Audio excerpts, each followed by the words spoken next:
Greetings, Unsettled Souls, and welcome to The Correct Views. Sam I.B. to Gangi reporting for the Media Speaks, and you have tuned in for the Dunce Cap of the Month Award, and you did great, because guess what? That's exactly what is happening here.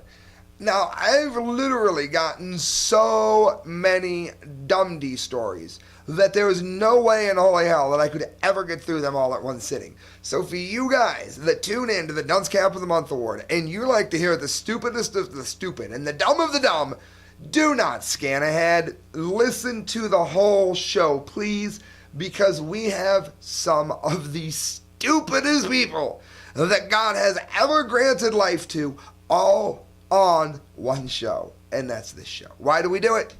We do it so you can share the video, so you can tell people these are what our leaders are doing. Again, not all these people are our leaders, but as by and large, this is the stupidity that is extant in our society today. Mirror.co.uk. British girls aged 15 and 17 run off to join ISIS after being radicalized online. Forgive me if I am insensitive here, but I have no sympathy for any 15 or especially 17-year-old girl that runs away to join ISIS. Well, Sam, you're older now, but when you were younger, didn't you do dumb things? Oh my God. However, I have never in my life decided to join a fascist Arab murdering organization. No. I wasn't that dumb at 10. No, absolutely not. But they were radicalized online. They were 15! I'm sorry if you joined ISIS because you were radicalized. I have no sympathy for you at all when they make you a sex slave, when you have to wear a burqa in 90-degree weather. Remember that the Correct Views said that you are an idiot. Didn't know that, did you? The same thing exists with the Redskins. The Redskins are not in any way, shape, or form racist. When they would describe us, they would often use they didn't really say paleface, but they would use the Indian language, of which there were many, for the word paleface as a description. Oftentimes, the Indians would call friendly white people paleface.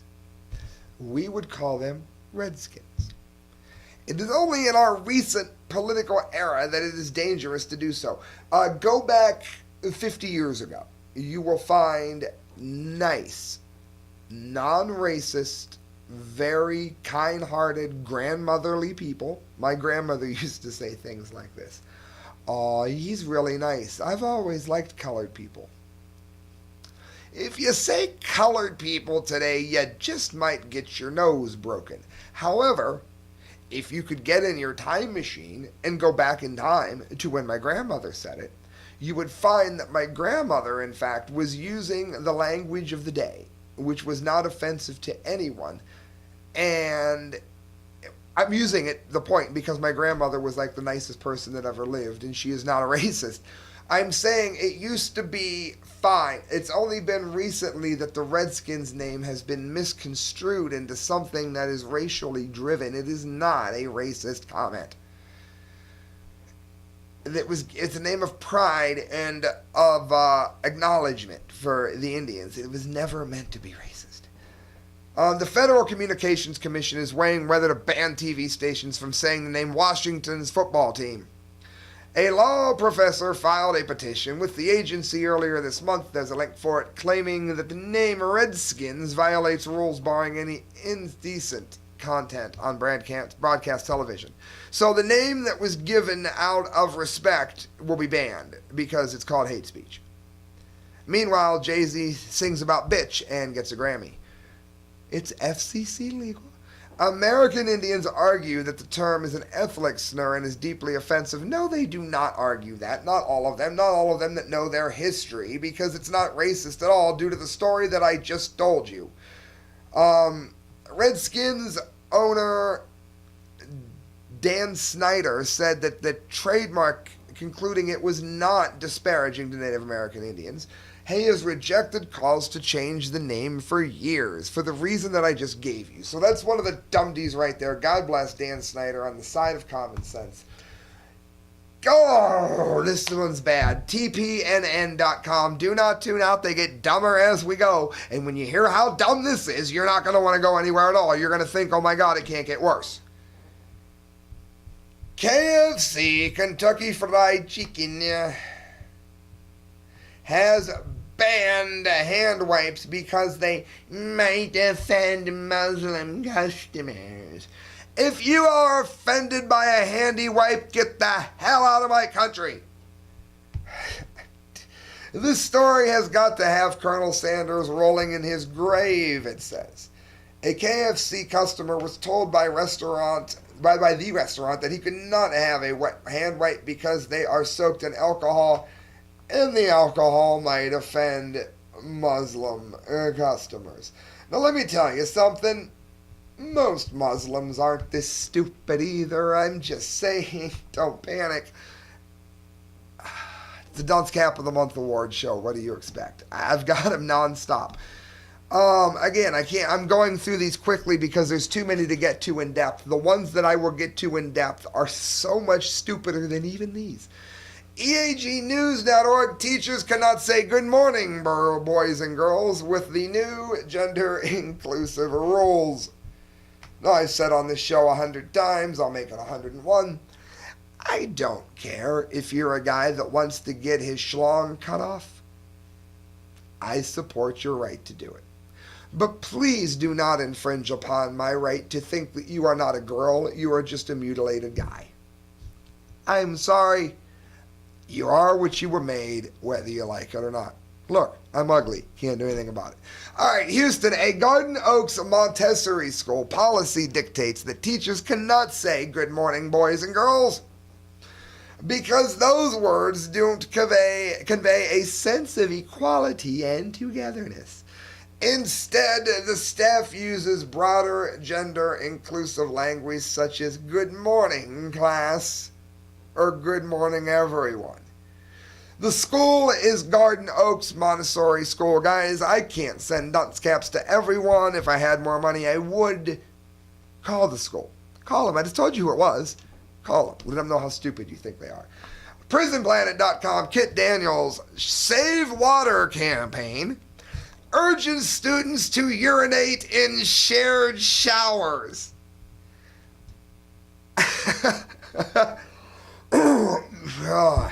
Spearheaded by two... What am I going to say? Christelle's saying I should say... Looking at me like I should say something about it. What can you possibly say to that? Spearheaded by two British students, Chris Dodson and Debs Torr, the Go With The Flow campaign asks students to take their first urination of the day in the shower, which they share with other students in an attempt to save enough water to fill an Olympic-sized swimming pool 26 times over. For those of you that think that this is a good idea in some crazy way, please remember that we do not have too many people in the world drinking too much water. We have too many people living in places where they shouldn't live. We've done the math, and this product stands to have a phenomenal impact, Dodson said. Yeah, well, you should study the science. A lot of that bacteria can live in water. It's not a good idea to pee in your own tub. Have I ever? Of course. Are you supposed to? No. Do I want somebody else peeing in my tub? No. A spokesman for the university they attend said the school supports students in their efforts in these initiatives and encouraged all forms of enterprising, entrepreneurial, and employability activity. It's an employability activity to piss in the shower when your friends are in it. It's something you did when your friends weren't in it. Oh my God. All right, guys. Well, I told you again. I told you where they were at. They're in Britain. It's the wonderful British idea. One more that I really can't get to. I'm going to give you the headline, then we're going to go on to the actual ones that I'm going to cover. Liberty Blitzkrieg. U.S. government wants to charge $1,500 to take a photo of the federal wilderness areas. Keep in mind, if something is housed as a federal wilderness, the federal government has taken your money already to make it said federal wilderness, and now they want to charge you $1,500 to take a picture of what you have already paid for. Don't you love the Dunce Camp of the Month Award? How many of you are new to this? Go ahead and file this in the ever-expanding category of what the F. I'm not FCC legal. How is this possible? America is becoming a crazy banana republic, writes Michael Krieger. When I first saw this headline, I was certain it had to be misleading. Someone had to be exaggerating in the pursuit of clickbait. Incredibly, it was another case of truth being stranger than fiction, with the article actually worse than I imagined. Are you ready for this? Have a seat, take a deep breath, and brace yourself for unbridled fascism from Oregon Live. The U.S. Forest Service has tightened restrictions on media coverage in vast swaths of the country's wildlands, requiring reporters to pay a permit to get permission before shooting a photo or video in federally designated wilderness areas. Keep in mind that the reporter would probably be a citizen who has, again, as I mentioned at the start of the story, already paid for it. Under rules being finalized in November, the reporter who met a biologist, wildlife advocate, or whistleblower allegedly neglect in 36 million acres of wilderness would first need a special approval to shoot photos or videos, even on an iPhone. Have you ever heard anything that stupid? Well, you're going to hear more stupid because I'm getting in depth with the rest of the stories that are in the series. And I've got 1, 2, 3, 4, 5 before I get to the winner of the Dunce Cap of the Month. All right, guys, I want to let you know real quick. It'll take 30 seconds. Go! Look up, I almost said. You can look them up, too. The Arcadia Grill has some of the most delicious food that you will ever eat. If you're in Canton, Ohio, I need you to do me a favor and go there. If you are not in Canton, Ohio, then you need to get on the freeway and get yourself to Canton, Ohio. And when you do, go to the Arcadia Grill. They have some of the best food that you have ever eaten. Their bar makes a drink correctly, which is to say exactly the way you like it. And you're not going to get better service. So do me a favor, go to the Arcadia Grill and enjoy some of the best food that you've ever had. All right, guys, we're going to go right into this one here. This is prisonplanet.com. 2 more U.S. cities turn Columbus Day into Indigenous Peoples' holiday. Now, I know Columbus didn't discover America. Columbus thought he was in India. That's how the American Indians got the name India. They thought they were Indian, as in dot on the head. Oh, I am wishing to be seeing you. Hello, I hate Pakistan. Yes. He thought he was in India. Having said that, I would argue that either the Vikings or Amerigo Vespucci did in fact discover America. And don't give me this BS that the American Indians were already here and therefore America was already discovered. When people say discovered, they mean that the rest of the world didn't know that the American continent was here. It does not mean that the Indians were not here first. It's the stupidest argument I've ever heard. R.I.A. Navasti writes, it's also linked, as I said, on Prison Planet, 2 more major cities in America, Seattle and Minneapolis, who need to be called, their mayors need to be called. Call the mayor of Seattle, call the mayor of Minneapolis, let them know you heard about it on the Dunce Cap of the Month Award. Have changed the second Monday of October from Columbus Day, a celebration of the European discovery of America, to Indigenous Peoples Day, a tribute to those people who encountered in the New World. So, in order not to offend Native American Indians, they dedicate the holiday to them. And that doesn't change the fact that whether Columbus found it or the Indians were found by Columbus. That's what you're arguing. We're not going to say it's Columbus Day because Columbus found the Indians. We're going to call it Indigenous Peoples Day because the indigenous people were discovered by Columbus. Idiot, idiot, idiot, idiot, idiot. I can't take it. Indigenous Peoples Day shall be used to reflect upon the ongoing struggles of indigenous people on this land and to celebrate the thriving culture and value that Dakota, Ojibwa, and other indigenous nations add to our city. No one's going to argue that. My friend Glenn, I would take a bullet for happily, so he is an Indian. This is race baiting. This has nothing to do with anything other than political correctness gone race baiting once again. Absolute stupidity. Shame on you, Seattle and Minneapolis. This is from Cincinnati.com. I don't even know if you guys are ready for this much stupidity. Burlington school bans birthday cake and sweets. Meanwhile, Mrs. Obama gives you permission to eat candy if you voted Democrat. By the way, look that up. Like her fat ass should have any say. Students' birthday celebrations at Burlington Elementary School can include singing, balloons, and recognition in morning announcements. But as of this month, they can no longer include cake or ice cream or food, period. Burlington Elementary School, part of the Boone County School District, revised its wellness policy this year. Oh, so you're unwell if you eat cake. Among the changes, no food allowed at school birthday celebrations. Non-food treats are still allowed. The policy gives us examples of pencils, erasers, and bookmarks. It's one of the very few schools to make the move, and it hasn't been easy. So do complain at Burlington Elementary. Call them, complain. Call them, complain. That's why I do this. We're finding that it's difficult to be first, says Valerie Bailey, whose son goes to Burlington Elementary. She's on the PTA and on the committee that helped craft the policy. Parents say it's not fair, but we hope it sends a message to the parents and kids, especially with obesity being so high, and it puts a bug in their ear. Oh, well, maybe you should ban PlayStation 2. Just go into their house, take their PlayStations away. It's for obesity. It's for the children, for crying out loud. The new rule may seem drastic. I love that. But it may be part of a growing trend as the nation gets more intent on making sure students get healthy food at school.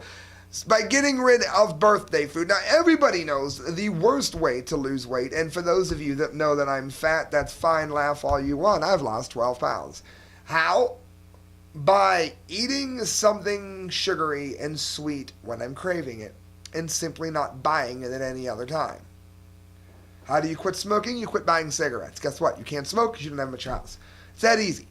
That's what I've done. I've also quit letting Christelle feed me the other half of everything that she gets. That has helped. The worst thing you can do to a fat kid is to take away cake entirely. You need to monitor when he eats it and teach him good eating habits. Now, I don't know about you, but when I went to school, they brought a birthday cake. Now, there were 20, 30 kids in the class. The fat kid is not going to be able to get enough cake to do anything. That's why they're on the Dunce Cap of the Month award. It also mentioned it could tie up class time, giving out the cake and ice cream. So it doesn't tie up class time to hand out the bookmarks to every kid. Happy birthday, here's your bookmark. This takes just as long, takes as long as cake handing out. Idiots! TheSmokingGun.com, Floridian who was 19, arrested for lewd act with a stuffed animal inside a Walmart store. What's funny is the guy looks like, what's his name? The singer of Green Day. He looks just like him, I swear. A Florida man said today, took a stuffed animal off a Walmart shelf and then used the toy to masturbate before returning the ejaculate-covered item to the store shelf, police reports. This would be one of the dumdies who are thankfully not our leaders. Yet. The repulsive episode occurred around 3 p.m. at a Walmart in Brooksville, a city 50 miles north of Tampa. According to the police report, Sean Johnson, 19, selected a brown, tan, and red stuffed horse from the clearance shelf even. I mean, he was even slumming it with the stuffed animals. He didn't go to the...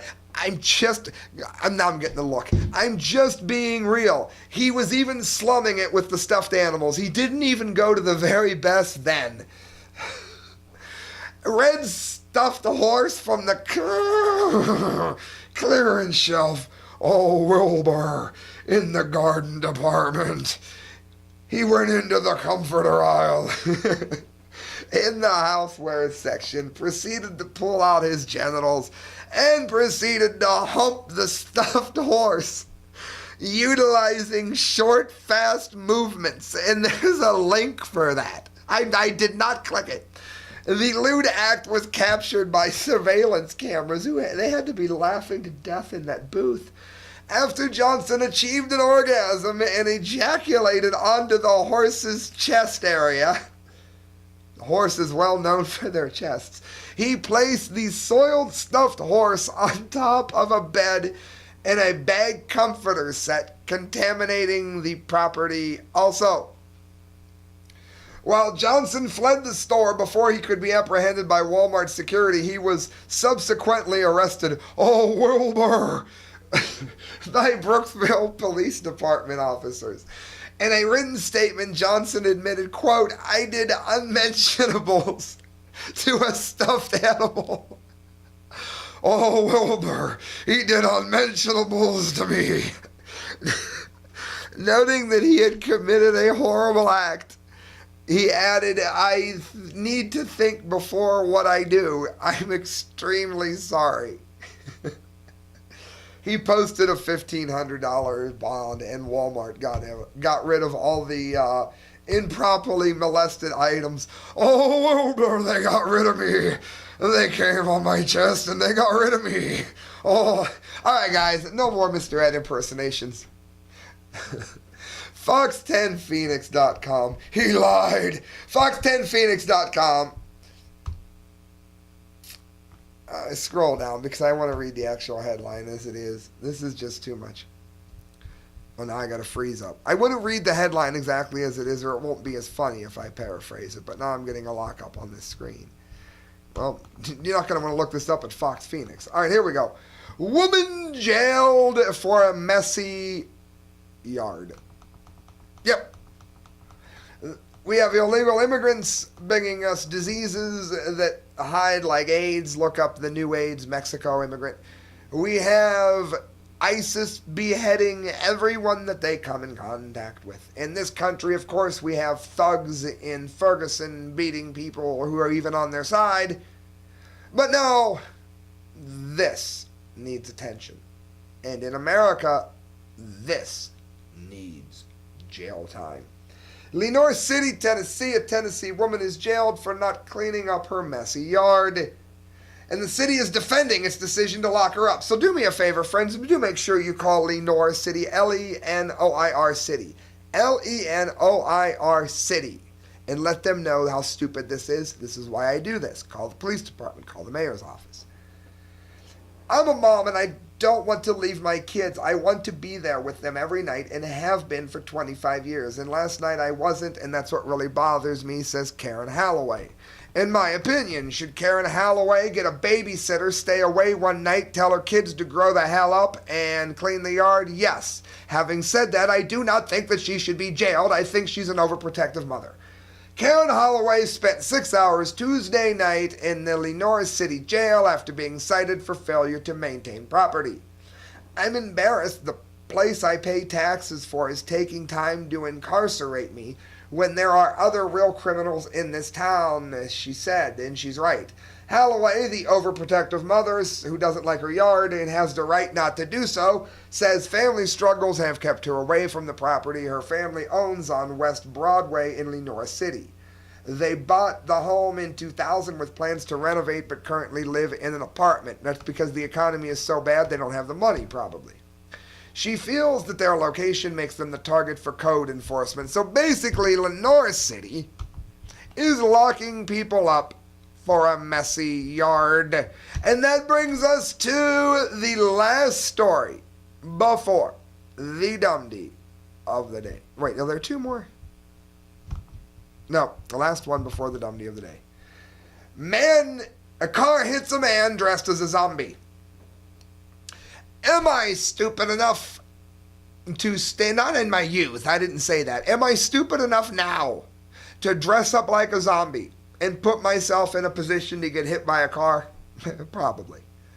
And I would hope that somebody gave me the Dumdy of the Month award, and I would have, but we have somebody stupider. But I do have to get to this. This is the runner-up for the Dumdy of the Month. This is from Nanika, Michigan. Police in Ottawa County are looking for the driver who hit a Muskegon man Saturday night. The accident happened shortly before 8:30 p.m. on Main near Cass in Nanika. Investigators say Jeffrey Stiles, 45. He's 4 years older than me. That's great. It is me. He is me. This is not the youth here. Of Muskegon, was attending a Halloween party and decided to step outside and try to scare drivers with his zombie costume. While in the road, he was hit by a car. The driver of the car did not stop and was last seen going north on Main. Well, I don't blame him for not stopping. He'd probably been drinking too. Deputies say Stiles was in the traffic lane at the time. He was taken to Grand Rapids Hospital with non-life-threatening injuries. Anyone with information on the accident is asked to call Ottawa County Sheriff's Department or Silent Observer. Well, you know what? If you're stupid enough to stand in the traffic, you cannot expect a guy to get a DUI over you. I'm sorry, you can't. I'm sorry if that sounds crass, but the guy would have hit you even if he hadn't been drinking.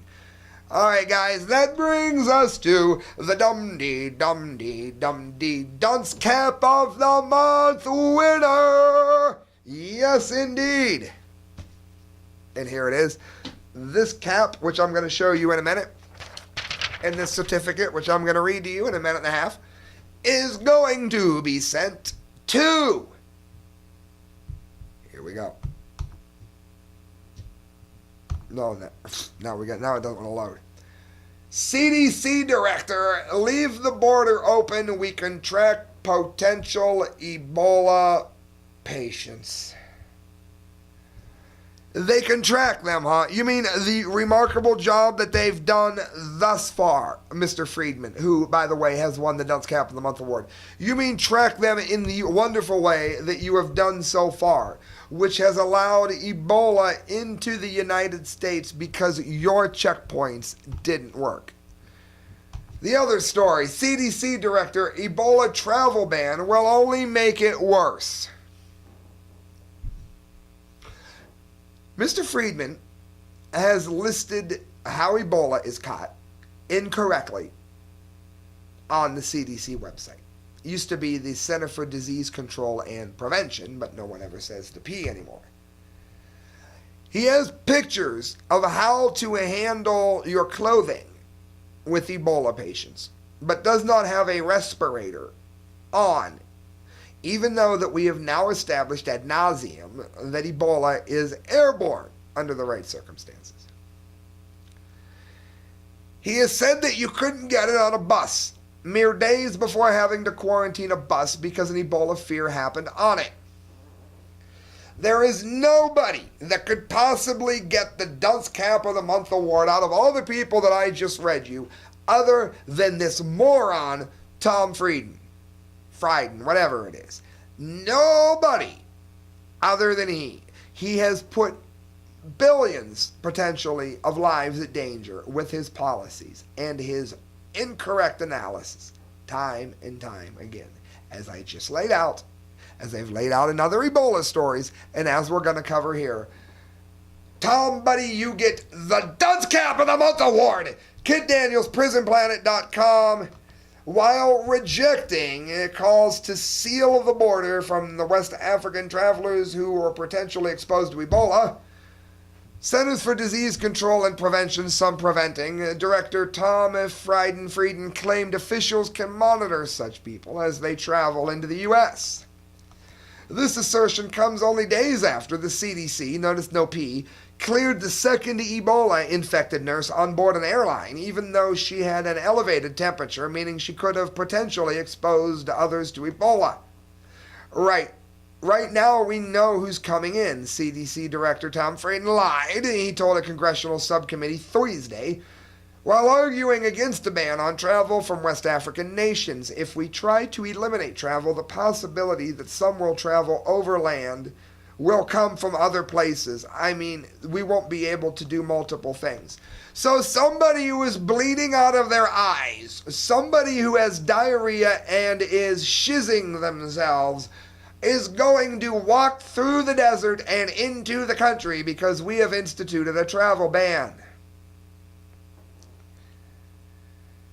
By multiple things, he is referring to interviews and temperature screenings at airports, both of which can easily be defeated with simple lies and ibuprofen. There's a link proving it. The start of Ebola symptoms can be eliminated with ibuprofen. It'll bring your temperature down until you worsen. He also claimed Ebola is not a significant public health threat to the U.S. It cannot be transmitted easily. That is a lie. And it does not spread from people who are not ill. That may or may not be true. And cultural norms that contribute to the spread of the disease in Africa, such as burial customs and inadequate public health measures, are not a factor in the U.S. No, of course not. No, not at all. People don't hug or kiss here either. We know Ebola we don't have sex. We know Ebola can be stopped with a rapid diagnosis, appropriate triage, and meticulous infection control practices. What he knows has proved to be an all-out lie. It says it has yet to stop